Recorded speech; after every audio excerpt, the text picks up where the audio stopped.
प्यारे बहनों और भाइयों, मेरा नमस्कार स्वीकार हो। देखिए, आज हम आपके लिए एक कथा का वर्णन करेंगे।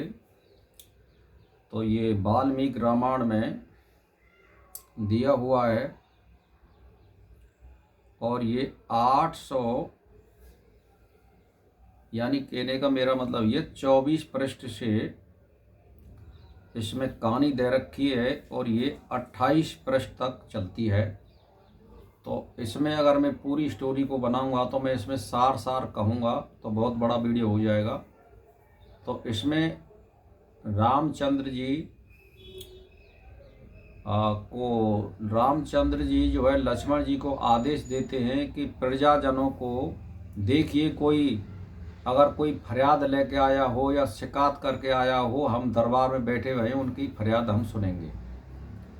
तो लक्ष्मण जी बाहर जाते हैं और उधर उधर देखते हैं तो कोई भी वहाँ फरियाद लेके नहीं आया है, ऐसा लक्ष्मण जी ने कहा। फिर वो सोच समझ के और दोबारा फिर कहते हैं थोड़ी देर बाद कि भाई लक्ष्मण जी और जाइए और देखिए।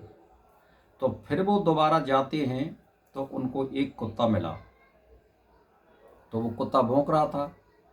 उस कुत्ते से उन्हें पूछा कि भाई आप क्यों भौंक रहे हो? तो उन्हें कही भाई मैं इसका कारण रामचंद्र जी को बता सकता हूँ और वो अगर मेरे पास आए तो मैं उनको बता दूंगा, और मैं दरबार में मैं यूँ नहीं जा सकता हूँ कि मैं पाप योनि में हूँ रामचंद्र जी के पास। अगर वो यहाँ आए और मेरी बात सुने तो मैं उनसे बोल सकता हूँ। तो उस कुत्ते ने कहा कि भाई एक ब्राह्मण है और वो ब्राह्मण ने मेरे को डंडा मारा है और बेवजह मारा है। तो वो ये बात पूछ रहा है कुत्ता, मुझको डंडा बेवजह क्यों मारा है? तो उन्होंने बुलाने के लिए अपने मंत्रियों को रामचंद्र जी ने उस ब्राह्मण के यहाँ उसको भेजा। तो ब्राह्मण से पूछा कि भाई आपने इसके लिए डंडा क्यों मारा? तो ब्राह्मण जी कह रहे हैं कि मैं घरों में भिक्षा मांगने के लिए जाता था तो ये बीच में आ जाता था, तो मुझे क्रोध आ गया और मैंने इसमें डंडा मार दिया, और इतना ही दोष है और कोई इसमें दोष नहीं है। तो मानी ये तो कोई दोष नहीं है, इस तो ये पाप योनि है भाई इसमें तो। और कुत्ता ऐसे थोड़ी जानता है मुझे कहाँ चलना है कहाँ नहीं चलना है। तो अब जो है रामचंद्र जी ने इसके लिए अपने मंत्रिमंडल का यानी वशिष्ठ है या और जो मंत्रीगण थे, जो विद्वान थे, उनको बुलाया और उन्होंने ये बात कही कि भाई देखिए इसको क्या उचित दंड मिलता है।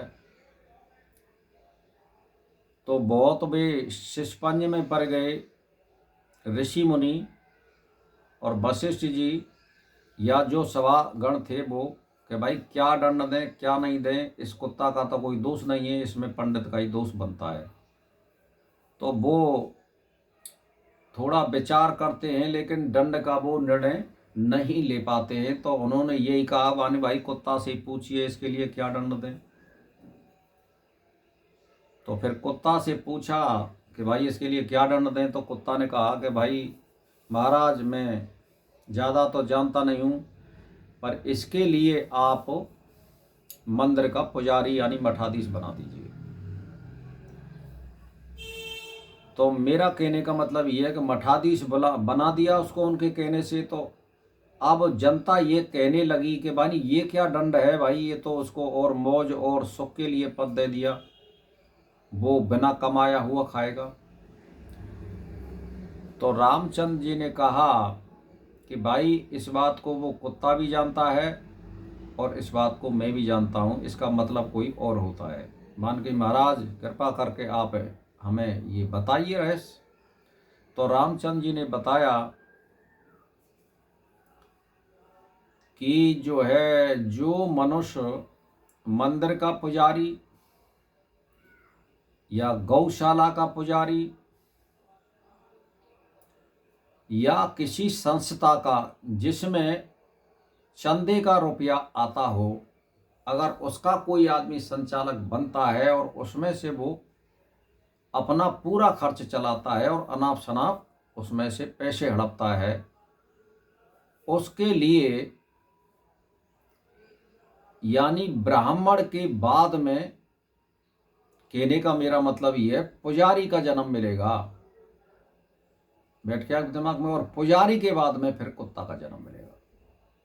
बात आपकी तो कुत्ता ने जो मांगा था कि इसका मंदिर का मठाधीश बना दीजिए, अब मठाधीश के बाद फिर कुत्ता की योनि का नंबर आता है।